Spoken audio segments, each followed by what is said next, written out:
Hey, Retcon Raider here.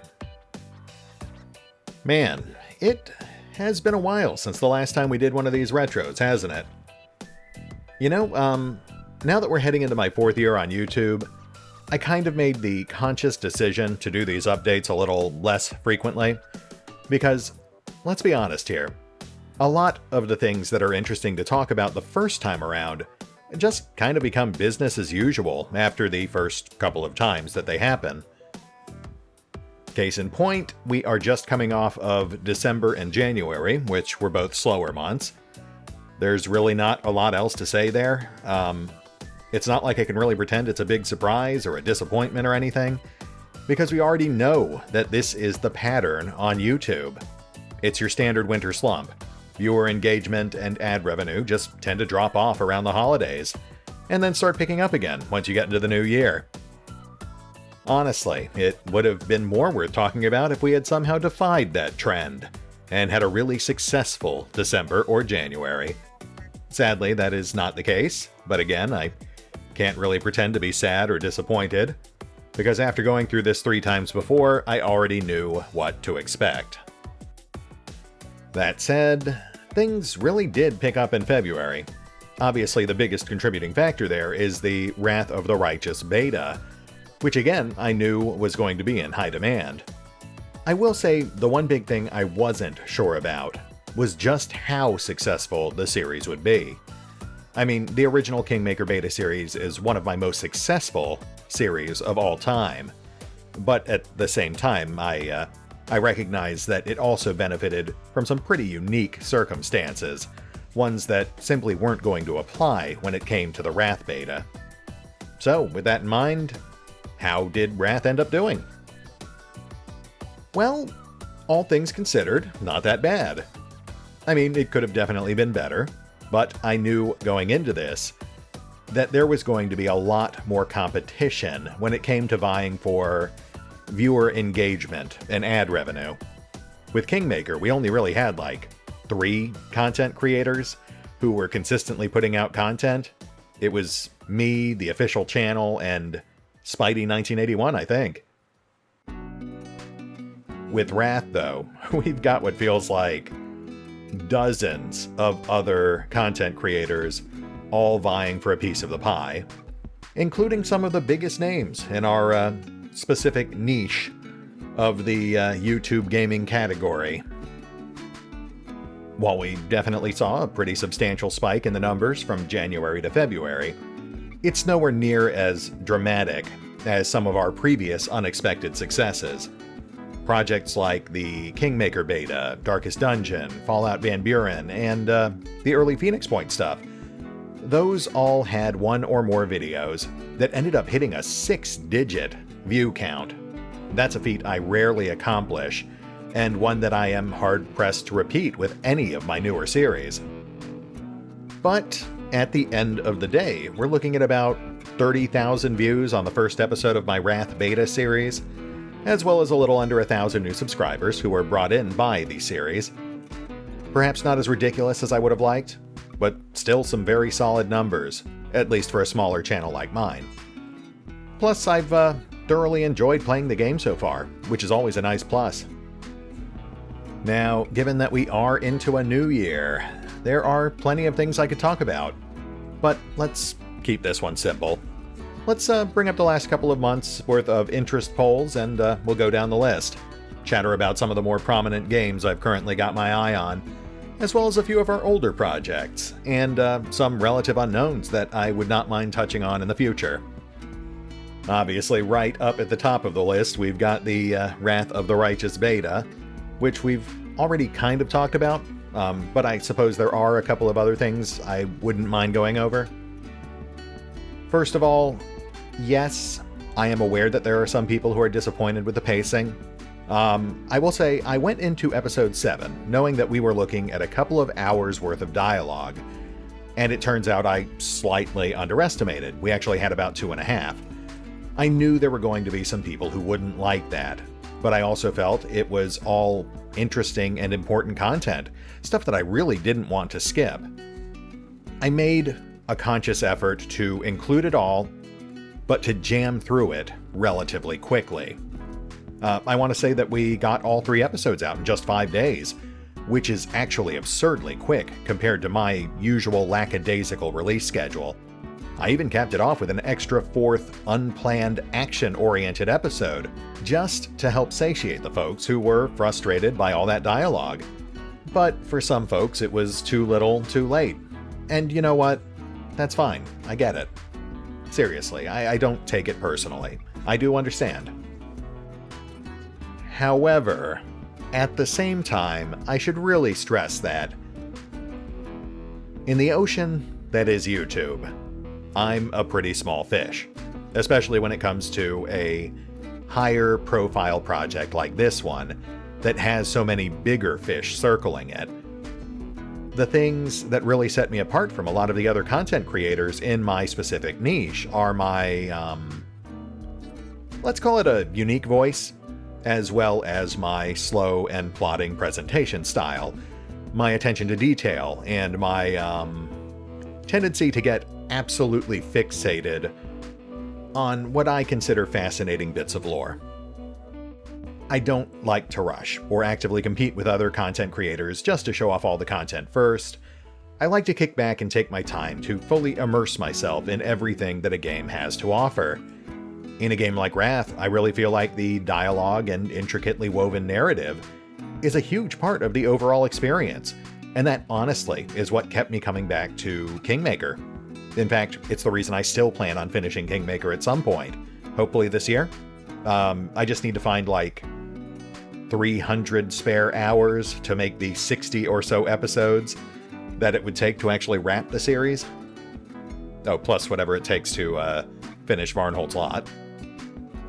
Anyway, my point here is that it does suck when a new viewer comes in, likes my videos, and then gets frustrated by my pacing or my presentation style. I do understand that, but at the same time, I also like to think that my already built-in core audience is here because they like that, or they've at least gotten used to it and pretend to tolerate it. I've long since learned that it's ultimately self-defeating to try to change my style in response to just a few dislikes or some discontented grumbling. That's not to say I don't care about people who level criticism or complaints my way. It's more just to say that I crave consistency, and I don't like the idea of changing my style in midstream, just to a bit of vocal discontent. It's a style that I'm comfortable with. It's a style that a lot of my viewers, especially my patrons, seem to approve of, and it is the way I plan on continuing to do things for the foreseeable future. I mean, maybe at some point, if it really feels like it's starting to bog down the channel, then I will take a step back and reevaluate. But for now, all I can really say is, I'm sorry I disappointed you, but I get it. Hopefully you find some other content out there that's more your speed. There's no shortage of content creators on YouTube or Twitch. I am just that one guy with the weird voice and the compulsive need to read all the things.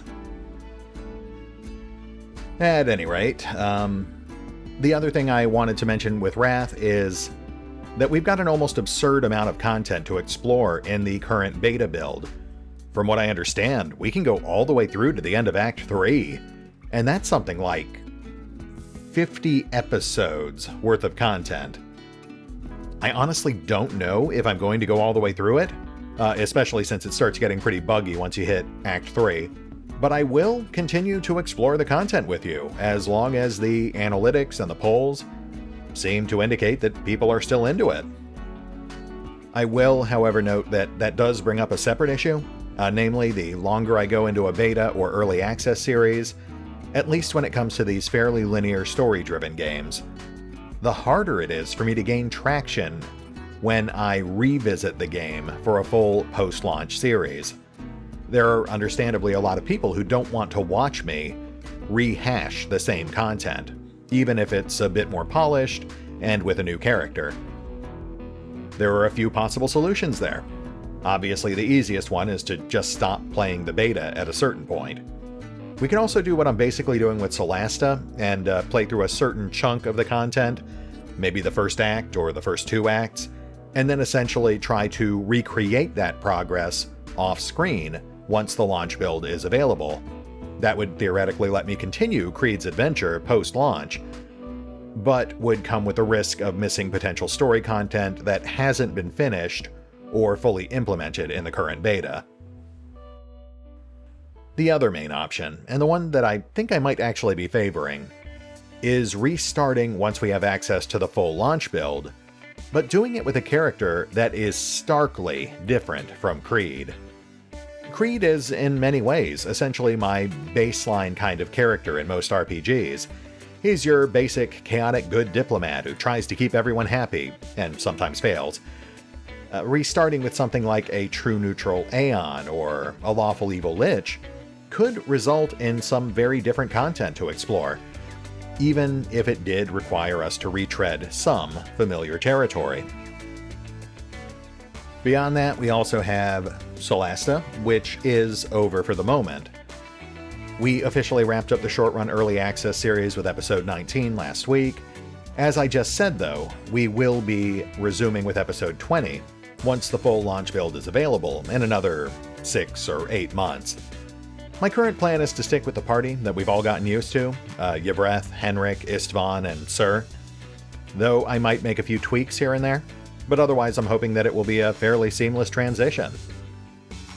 I'll also note that the series did surprisingly well, considering it was up against titles like Baldur's Gate 3 and Wrath of the Righteous.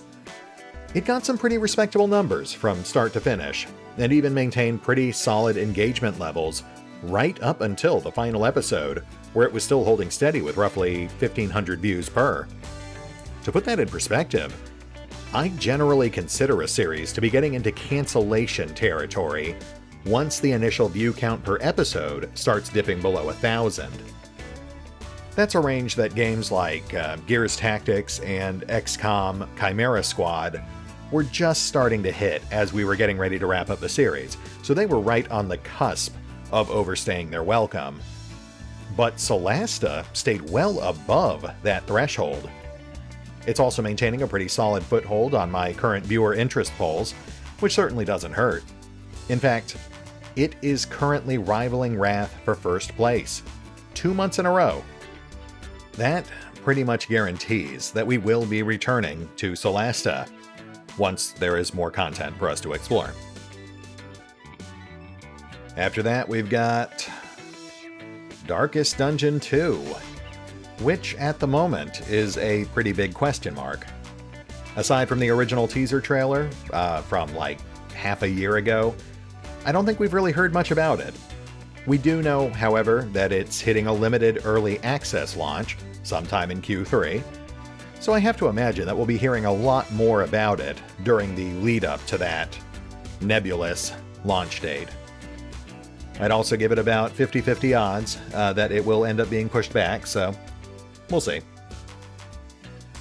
I will also note that my original Darkest Dungeon series, which has been paused for quite a while now, is still on my to-do list. I do like the idea of finishing it someday, though I'd be lying if I said it wasn't a daunting prospect after such a prolonged hiatus. I think the biggest hurdle is just getting myself back in the proper mindset to handle that kind of stress. But it doesn't help that I actually lost a lot of the original files I used to make the series, like the original waiting list and the original scripts. Now, thankfully, I was able to salvage the original save file, so we're still set there. There was also a recurring issue with literally dozens of frivolous copyright claims that were filed against my old Darkest Dungeon playlist in 2020. Apparently there was some issue with the company that was handling their soundtrack sales, and they just couldn't seem to get the auto-claim software under control. After months of back and forth, with claims being dropped only for new auto-claims to spring up in their place a few weeks later, it does sound like the issue has finally been resolved. And I will say, as frustrating as it was for me to deal with that, I actually feel really bad for the developers at Red Hook and Stuart Chatwood, the composer for the original soundtrack, because they didn't want any of that to happen. It's something that I guess the soundtrack distributor just did regardless of their wishes. So, I mean, it was just a huge headache for everyone involved. While I obviously cannot guarantee that we're ever going to find the time to actually finish that series, I mean, seriously, it would take like 100 more episodes, I'm definitely open to the possibility. It's just a matter of finding the time, resources, and mental fortitude it would require to once again put myself in the blood-soaked shoes of the aristocrat and return to the darkest dungeon.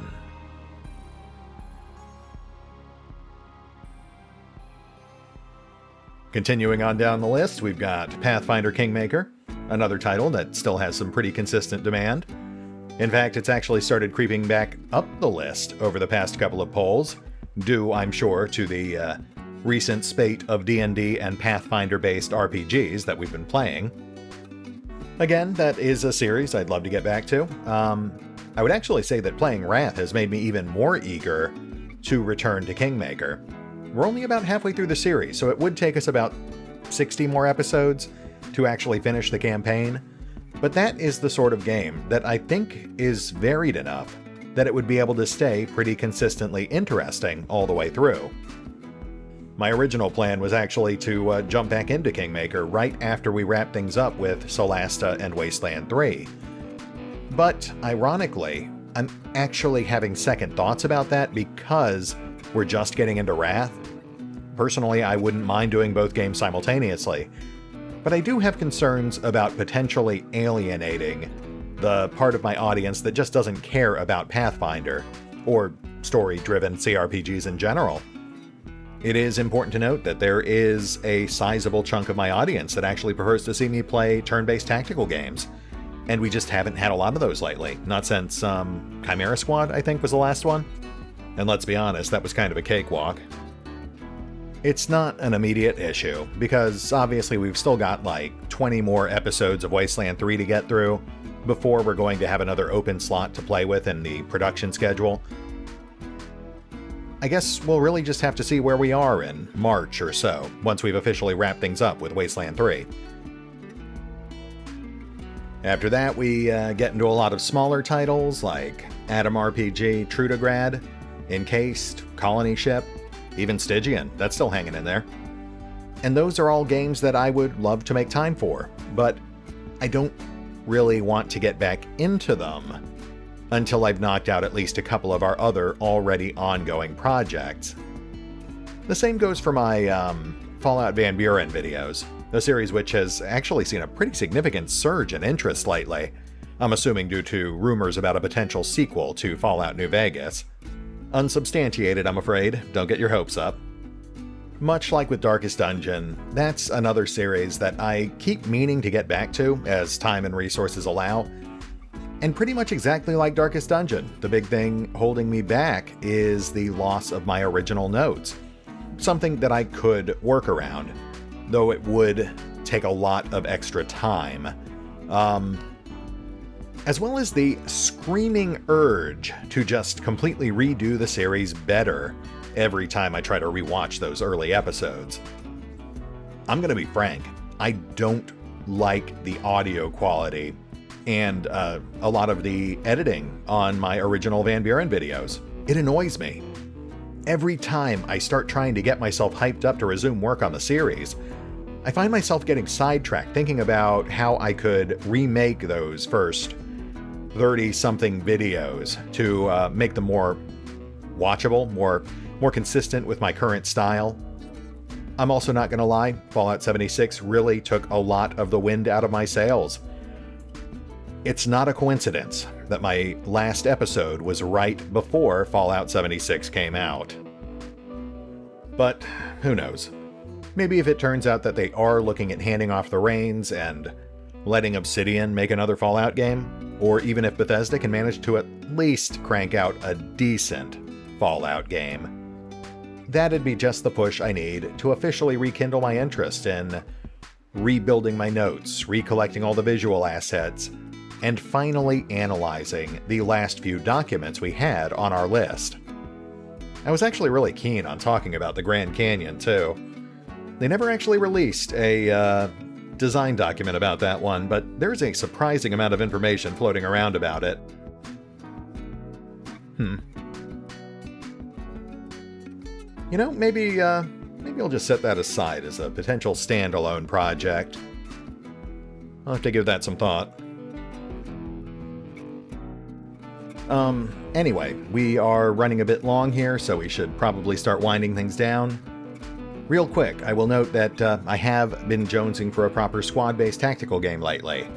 It's been about a half year since we wrapped up Gears Tactics. I would love a chance to jam through another XCOM-like, especially if it's one I can insert my viewers and patrons into.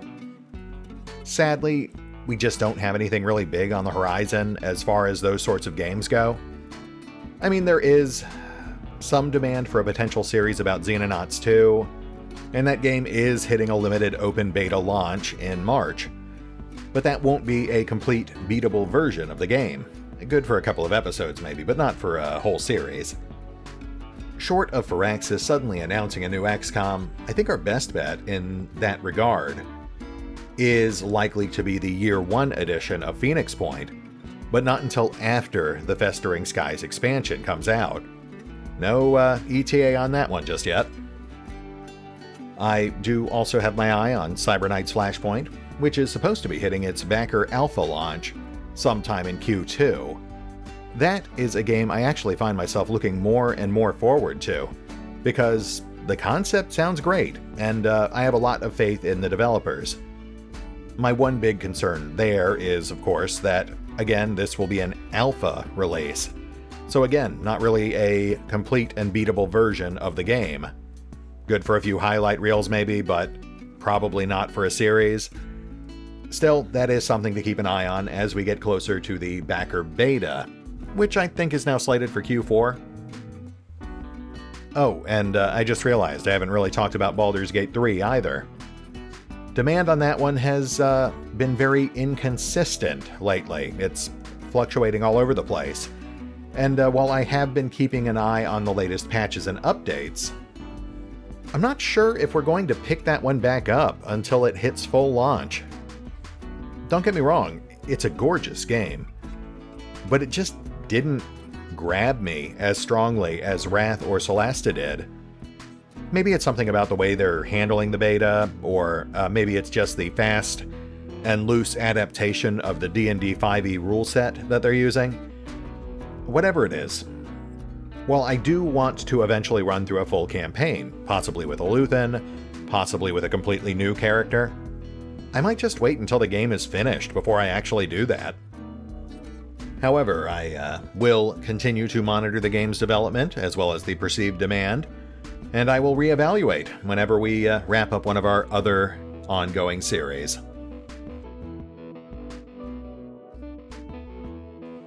At any rate, I have been yammering about games a good while longer than I originally intended. Such is the hazard of using this new semi-scripted format. So we're going to go ahead and start wrapping things up.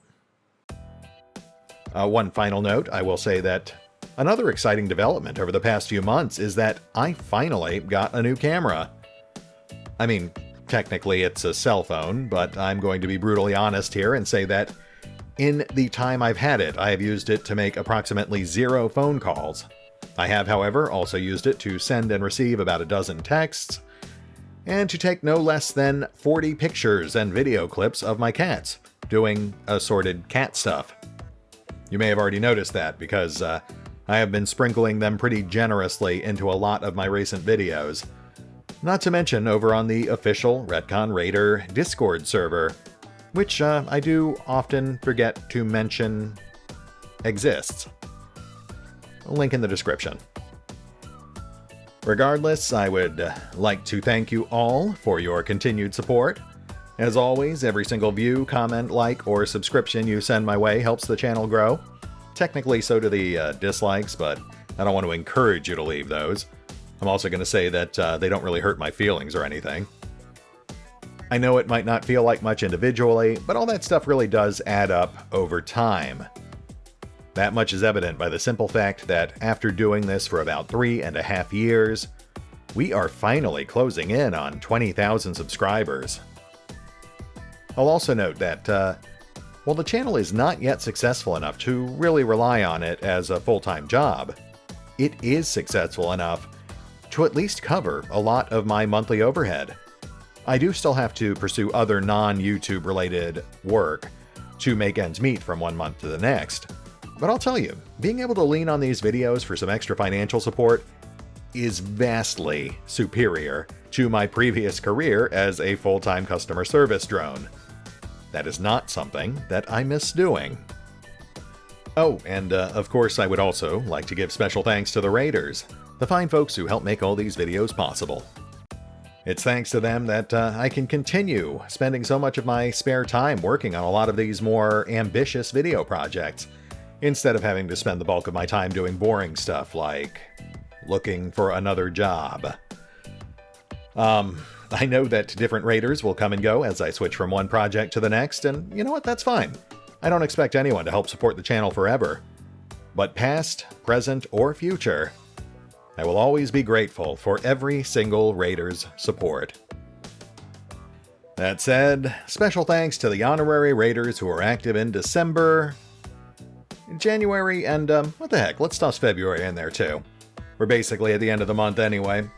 So, thanks to A Normal Joe, A Dragon 707, Austin Fagan, Alexander Hawkbaum, Benjamin Gray, BGBNG, Bose77, Brad Quinn, Commissar Moody, CRXCRVS, Ego2, Ethan Vonderweed, Flamebeard, ICU Uwu, Kim S. Jensen, Mark Giemza, Mark Richards, Matt Leetson, Maximilian Monk, Mozzie Melton, Misha, Nerd Prof, Rob H, Roman Berger, Scott Brown, Sir Dialot, Stoltz, The White Winter Wolf, Tom Edward Idland, and Yvreth.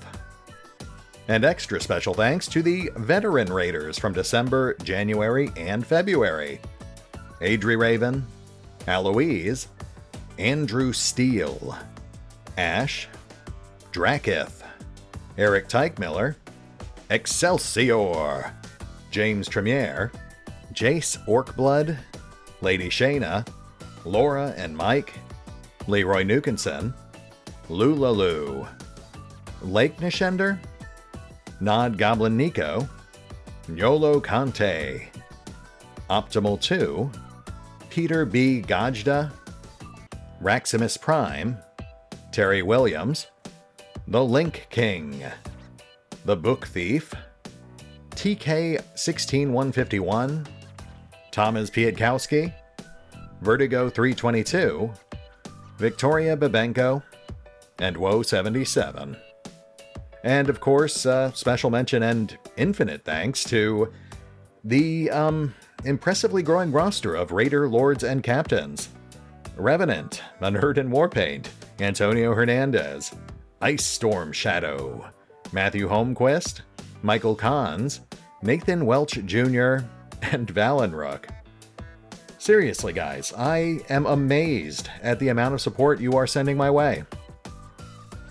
As for the rest of the rank-and-file viewers, if you guys would like to join the illustrious Retcon Raiders, feel free to check out the links to my Patreon or PayPal accounts down in the description below. Granted, the rewards are a bit tame, but this is still a smaller channel. The various support tiers offer perks like access to my rambling blog updates, access to patron-exclusive polls, first dibs on waiting lists for any games I play that allow for custom characters, shoutouts in my videos or video descriptions, like the ones you just heard. And the veteran Raiders even get the occasional sneak peek at some of my videos before they officially go live. It's not much, but I am always trying to come up with new ways to show my appreciation. At any rate, that is my allotted time for shameless begging, so we're pretty much done here. Thanks for your support, thanks for watching my videos, and extra special thanks if you actually made it all the way through this thing. It does feel good to just cut loose and ramble for a while, but man, do I start spiraling once I go completely off script. This is Retcon Raider, signing out. See you next time. Oh, and remember, if you need to contact me for any reason, feel free to leave a comment on any one of my videos. Or you can get in touch with me with Discord, Facebook, Patreon, Twitter, or my official email address. As always, links are in the description.